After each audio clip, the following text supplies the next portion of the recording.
Magandang araw mga kaibigan. Gusto ko munang batiin at i-greet ng happy birthday ang aking kaibigan na si Yodora.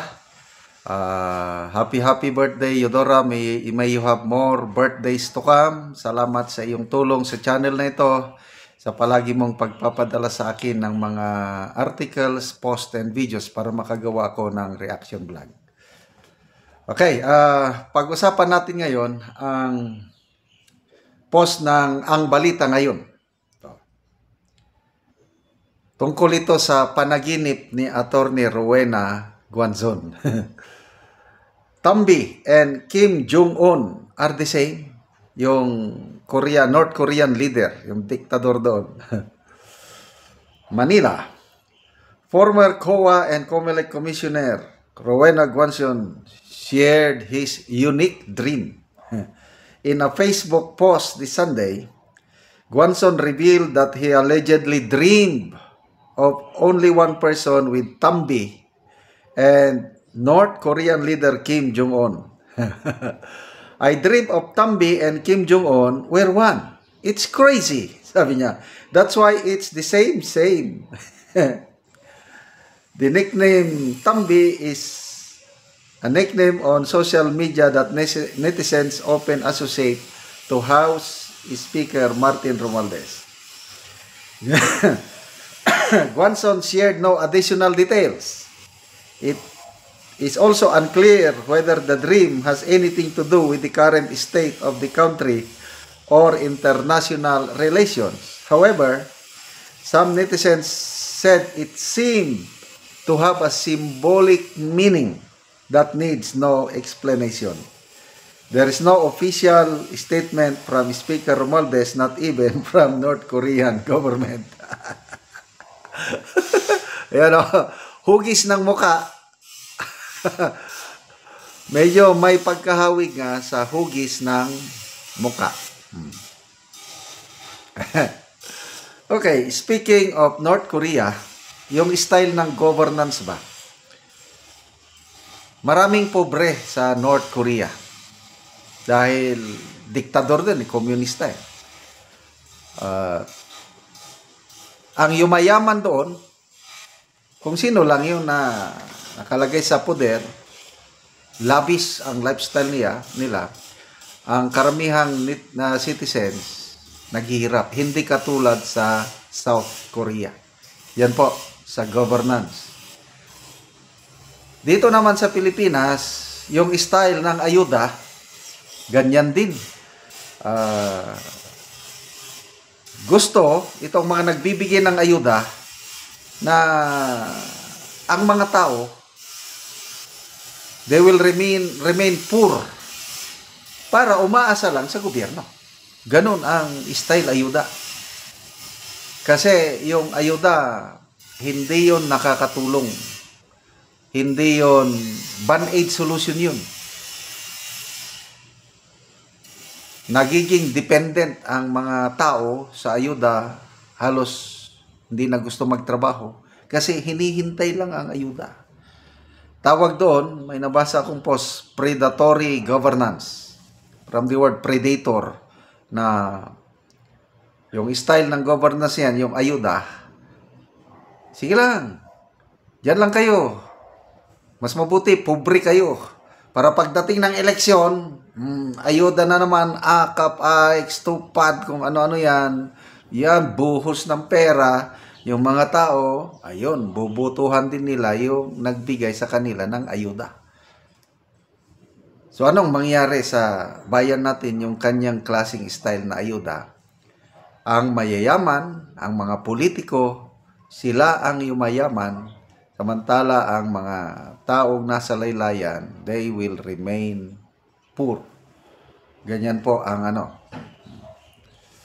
Leyte, Tacloban. Tingnan natin ang Tacloban. Sa post ni Kipichu, kay taga Tacloban siya, nung una daw, ang Tacloban, sa Visayas na yan ang nangungunang syudad. Kasi panahon ng Marcos Sr., sentro ang Tacloban ng komersyo and everything dahil nga taga dyan si First Lady Imelda. But over the years, ito na, nung mga Romualdez nang nag-ano dyan, sabi ni Kipicho na napag-iwanan na ang Tacloban. Mas develop na, mas asensado na ang Ormoc, ano pa ba yung ibang syudad na binanggit ni napag-iwanan na ang Tacloban. So, bakit napag-iwanan ng Tacloban? Depende sa namamahala ng syudad o yung mga leaders dyan dahil napag-iwanan. Hindi katulad ng ibang lugar na yung leadership, governance nila ibang-iba. Kung may syudad na pinaka maganda ang governance, kung sa Mindanao pa is Davao City. Okay rin ang Cagayan de Oro City. Maganda rin ang governance dyan.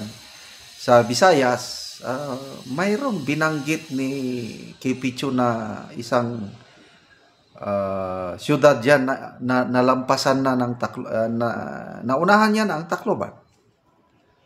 Kalimut ko yung syudad. Okay, so dapat ganyan ang governance. So, yung panaginip, siguro nga, symbolic meaning lang yun. So, 2028, papalapit na. Bahala na kayo. Kasi, by all indication, tatakbo ang presidente si Speaker Martin Romualdez.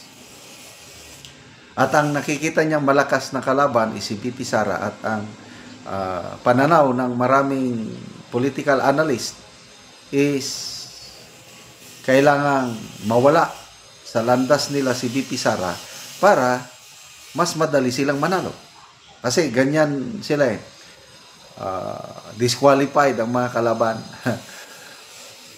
Kaya si Attorney Guanzon, may mga post niya na gusto niya nang magpalipat ng residence, voting center niya sa Tacloban para labanan niya si Speaker Martin Romualdez.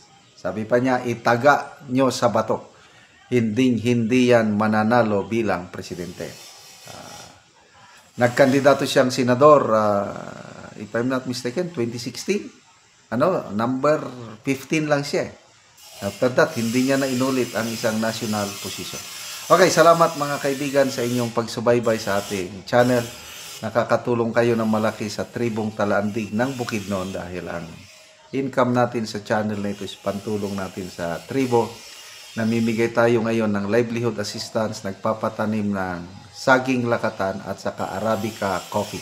Panoorin nyo ang video na ito. Na anak ko sa among saging lakatan. So, ang among unang tanom lakatan.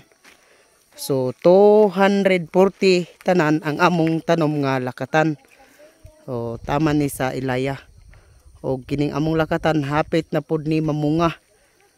Tungod kay mga dagko na og tagas na pod. O gawas nga hinlo ang among lakatan, padayon pod miani sa pag-abono. O pag-spray sa puradan. So nindot gyud ang tubo sa among saging. So gawas sa lakatan nanumpod mi og kape. Kay mas mahal ang kape kaysa lakatan. So mauna ni ang among tanom nga kape nga isa pa ka bulan. Maayo kaayo ang tubo og kining among tanom nga kape nga 700 tanan gyud buhi. Makita gyud namo nga nalipay mi sa pagsuporta sa kape nga maayo gyud ang tubo sa among kape.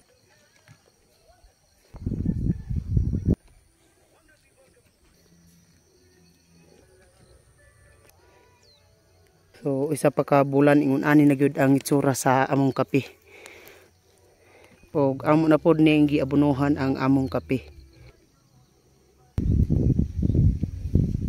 Og karon mo pod ni giluwagon sa among gitamnan sa kape namo nga 700 kapunuan. So luwag gyud kaayo. Gawa sa lakatan na pod among kape kay nagtuo mi ani nga makahuas mi ani sa kalisod sa dihang panalanginan mi sa Ginoo nga maka-harvest mi niining among mga tanom. So salamat gyud kaayo sa nagatanaw sa video ug labi na sa Ginoo nga mo'y naghatag sa amoa og panalangin nga kami makatanom. So salamat kaayo, and hinaot mi nga magpadayon ang inyong pagsuporta sa amoa aron mahawas mi sa among mga kalisod. So salamat and God bless.